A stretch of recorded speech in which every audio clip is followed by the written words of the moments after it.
Hi అండి. మనం ఎప్పుడు చేసుకునే ఎగ్స్ రొయ్యలు పులుసు కాకోకుండా కొత్తగా ట్రై చేద్దామని ఇలా ట్రై చేసిన ఎగ్స్ రొయ్యలు కర్రీ. నాకు ఈ కర్రీ అయితే చాలా బాగా నచ్చింది. అందుకే ఈ రెసిపీని మీకు షేర్ చేస్తున్నాను. ముందు 2 ఆనియన్స్, పచ్చిమిర్చి, కరివేపాకు తీసుకుని చిన్నగా కట్ చేసుకుని వాటిని ఆయిల్లో ఫ్రై చేసుకోవాలి. అలా ఫ్రై చేసుకునేటప్పుడు గోల్డెన్ బ్రౌన్ కలర్ వచ్చిన తర్వాత మనం అందులోకి రొయ్యలు, పసుపు, ఉప్పు వేసుకుని కడుక్కుని పెట్టుకున్న రొయ్యలు వేసుకుని కొంచెంసేపు ఫ్రై చేసుకోవాలి. ఇలా ఫ్రై చేసుకునేటప్పుడు 1 టేబుల్ స్పూన్ అల్లం వెల్లుల్లి పేస్ట్ కూడా వేసుకొని అల్లం వెల్లుల్లి పేస్ట్ పచ్చివాసన పోయేదాకా ఫ్రై చేసుకోవాలి.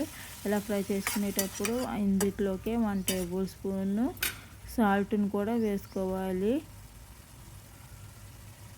చిటికెడు పసుపు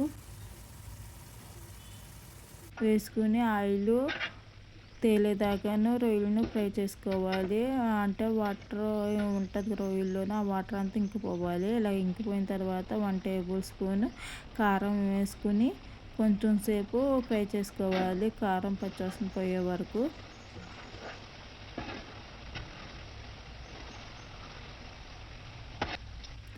దీనిలోనే 1 టేబుల్ స్పూన్ గరం మసాలా వేసుకోవాలి. గరం మసాలా కొంచెం ఫ్రై అయిన తర్వాత ఇందులోకి మనం ఎగ్స్ని బాయిల్ చేసుకుని చిన్న చిన్న ముక్కల కింద కట్ చేసుకుని పెట్టుకోవాలి. ఇలాగ రొయ్యలన్నీ ఫ్రై అయిన తర్వాత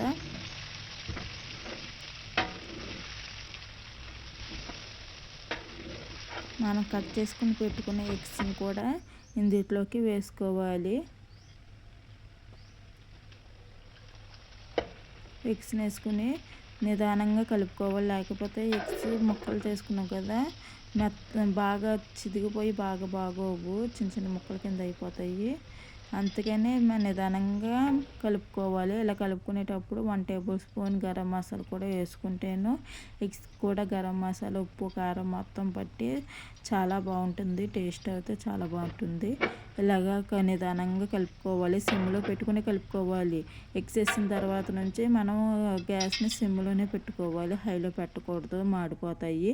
ఇలాగ పెట్టుకుని కొంచెంసేపు మూత పెట్టుకుని 5 నిమిషాలు అలాగ ఉంచేస్తే మూత పెట్టి మొత్తం చాలా బాగుంటుంది.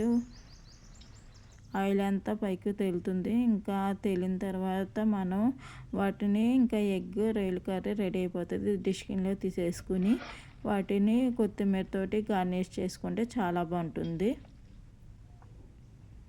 ఇంకా నేను కొత్తిమీర వేసేసాను. ఈ ఎగ్స్ రొయ్యల కర్రీ మట్టికి నాకు చాలా బాగా నచ్చింది. మీరు కూడా ఒకసారి ట్రై చేయండి.